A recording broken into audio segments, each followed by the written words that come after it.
Heute zeige ich euch, wie ihr mit Hilfe der Carport-Software die Start-Stopp-Funktion deaktiviert beim Skoda Octavia 3. Damit ihr überhaupt codieren könnt, müsst ihr unten links im Fahrzeug den Diagnosestecker aufs Diagnose-Interface stecken,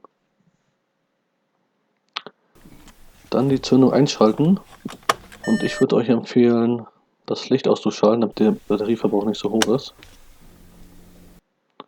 und dann die Software starten.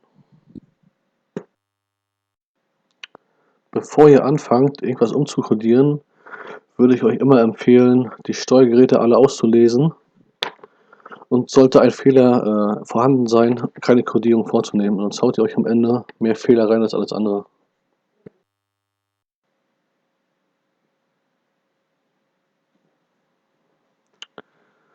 Zur Deaktivierung der Start-Stopp-Funktion geht ihr auf die Steuergeräteauswahl, klickt da einmal rauf,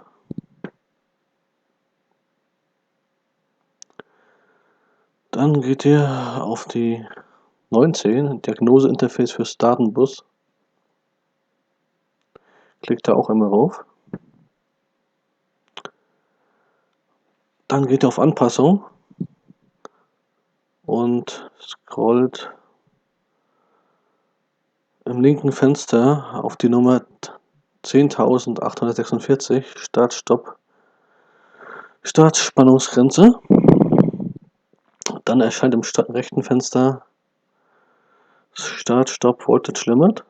Der Standardwert ist 7,6 Volt. Den ändert ihr bitte auf 12 Volt und speichert das Ganze ab. Und schon habt ihr die Start-Stopp-Funktion deaktiviert.